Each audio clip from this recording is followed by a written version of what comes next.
Hi అందరికీ నమస్తే. Welcome to my vlog. కదంబ వృక్షము ఇది మా పెరట్లో ఉంది. చాలా పెద్ద చెట్టు. ఈ వర్షాలు పడగానే మంచి మొగ్గలు వచ్చి చెట్టు నిండా పువ్వులు వచ్చాయి. చూడండి ఎన్ని పువ్వులు ఉన్నాయో, చూడడానికి ఎంత బాగుందో కళ్ళకైతే.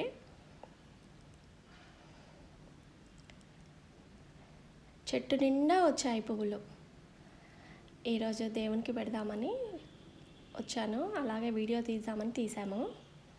చూడండి ఎన్ని పువ్వులు వచ్చాయో. పువ్వులు కూడా చాలా బాగుంటాయి, ఎంత గుండ్రంగా ఉండి దాని చుట్టూతా వస్తాయి. ఈ పువ్వులు అమ్మవారికి ఎంతో ఇష్టమైన పువ్వులు. ఈ చెట్టు కూడా కదంబ వనవాసిని అని అంటారు. పార్వతీదేవి నివాసం ఉంటుందంట ఈ చెట్టు లోపల.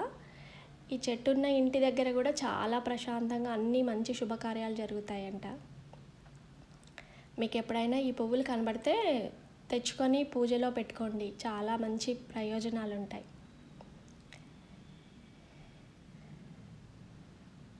ఎంత బాగున్నాయో చూడండి పువ్వులు.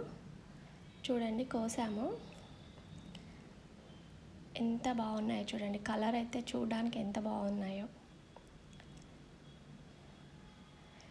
పువ్వు చుట్టూతా పుప్పొడి వచ్చింది, తెల్లగా ఉంది, అది క్రీమ్ కలర్ పుప్పొడి లాగా వచ్చింది. అమ్మవారికి చాలా ఇష్టమైన పువ్వులు ఇవి. దొరికిన వాళ్ళు తెచ్చి పూజలో పెట్టుకోండి, చాలా మంచి జరుగుతుంది.